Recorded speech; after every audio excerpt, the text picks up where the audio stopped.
Welcome. Go ahead and take a deep breath, kind of just clear your mind and get ready because in today's explainer, we're diving into the hidden biological secrets of movement. Look, you already know exercise is good for your body, right? We hear that literally all the time. But there's this profound biological secret that almost nobody talks about. So today, we're actually not going to focus on, building your biceps or lowering your resting heart rate. Instead, we're going to explore how intentional physical movement is actually the absolute ultimate key to mental mastery. So think about it for a second. What is the single most powerful thing you can do for your brain? If your mind immediately went to, say, super expensive supplements or some crazy complex new morning routine or even spending hours on those brain training apps, I actually need you to just toss those ideas out right now. Because the scientifically proven answer is physical exercise. It's the ultimate cognitive power move for building a stronger brain and managing anxiety.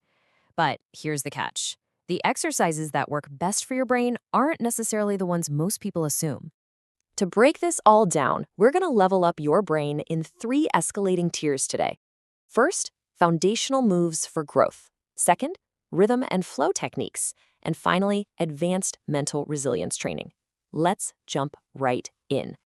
Okay, Tier 1, foundational moves for growth, specifically walking and strength training.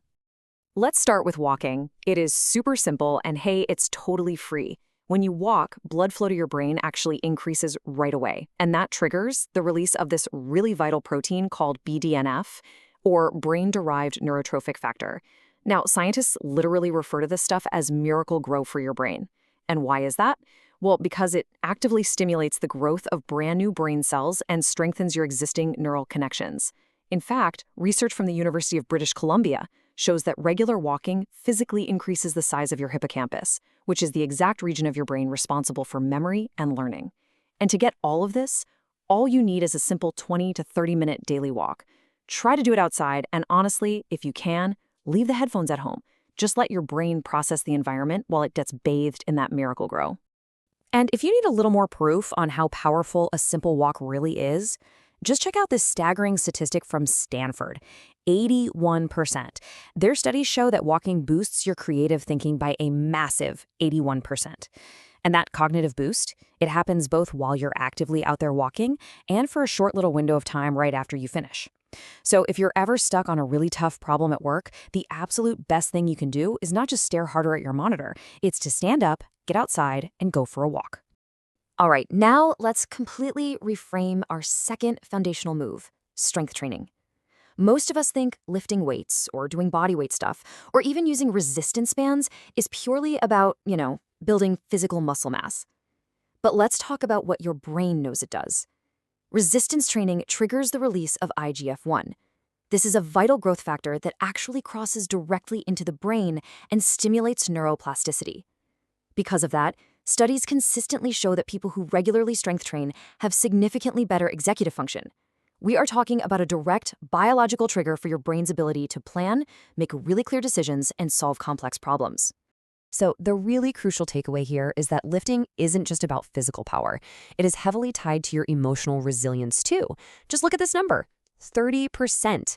Research shows that doing just 2 to 3 strength sessions a week, and honestly, we're talking about maybe 20 minutes a session here, can drop symptoms of anxiety and depression by up to 30%. In some studies, that's actually comparable to the effects of medication. Your brain literally gets stronger and your mood stabilizes every single time you lift. Moving right along to section 2, rhythm and flow techniques. This covers yoga, dancing, and swimming. Let's look at yoga first. Yoga is uniquely powerful because it combines physical movement, mindfulness, and, this is key, controlled breathing. That controlled breathing activates your parasympathetic nervous system. That's your body's crucial rest and digest mode, which is absolutely vital for managing anxiety. It physically calms you down, it sharpens your focus, and it actually allows your brain to effectively process and consolidate information. Get this, even just 15 minutes of yoga a day produces measurable changes in your brain structure in just 8 weeks. It physically increases the gray matter volume in the areas that control attention and self-awareness, all while dropping cortisol, which is your primary stress hormone. Next up is one that always surprises people, dancing. Think about what dancing actually requires. You need coordination, rhythm, memory, social awareness, and spatial reasoning. And you have to do all of that simultaneously. Because of this massive multitasking demand, dancing is actually one of the most cognitively demanding human activities we've ever studied. You're basically forcing your brain to fire on all cylinders just to keep on the beat and move safely across the floor. And the long-term cognitive payoff of all that mental demand is just staggering, 76%. There was this famous 21-year study published in the New England Journal of Medicine, and it found that dancing was the single most effective physical activity for reducing the risk of dementia. It cut that risk by a massive 76%. I mean, really think about that. That is more effective than reading, it's more effective than doing crossword puzzles, and it's more effective than literally any other physical activity they looked at. And the absolute best part? You don't even have to be good at it. You just need to move to the music on a regular basis. To round out our rhythm and flow tier, we have swimming, which is very often called the perfect brain exercise. Swimming just perfectly combines that rhythmic breathing with full body coordination and sensory stimulation. Because you're horizontal and you're actively pushing against water, studies show that swimming increases blood flow to the brain by up to 14%. That's actually significantly more than most other forms of cardio. But here's where the real magic happens. It simultaneously triggers the release of serotonin, dopamine, and endorphins. This makes swimming one of the most wildly powerful, all-natural antidepressants available. Frankly, it's a way better mood booster than your morning cup of coffee. Regular swimmers show significantly better mood, better memory, and higher cognitive performance overall. And just 30 minutes twice a week is enough to see those measurable benefits. All right, let's turn up the intensity for Section 3, Advanced Mental Resiliency Training, Martial Arts and Cold Exposure. When we talk about martial arts, the ultimate goal is forcing your brain to build new neural pathways rapidly. Whether we're talking about karate, judo, boxing, or Brazilian jiu-jitsu, you are combining really intense physical exertion with extreme cognitive demand. Just think about what's actually happening on the mat. You're learning intricate techniques, you're remembering these complex sequences, you're trying to read a totally unpredictable opponent, and you're making high-stakes, split-second decisions under immense pressure. That heavily upgrades your processing speed, your working memory, and your overall attention span. Plus, the sheer discipline it takes to stay calm during combat, that transfers directly into deep emotional regulation and stress management for your everyday life. Finally, our 7th technique. Now, while it's not a traditional exercise, cold exposure has an absolutely extraordinary effect on your brain. We are talking about up to a 300% increase in norepinephrine. That is a shocking biological spike. When you immerse yourself in cold water, your brain just releases this massive flood of that neurotransmitter, which dramatically and almost instantly improves your focus, your attention, your mood, and your energy. Over time, doing this significantly reduces symptoms of depression and just supercharges your overall mental resilience. All of this while releasing a wave of endorphins and dopamine that literally lasts for hours after you dry off. Now I know, cold exposure sounds deeply, deeply intimidating. So let's break this intense, advanced power move down into a highly actionable, 2-step beginner protocol so you can start getting those immediate results. Step 1, just endure 30 seconds of cold water at the very end of your normal warm shower. That's it.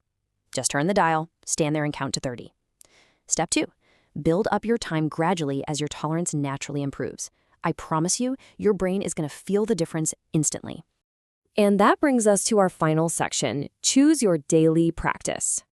So, we've covered a ton of incredible ground in this explainer today, but if you take away just one core truth, let it be this. Consistency beats expensive equipment every single time.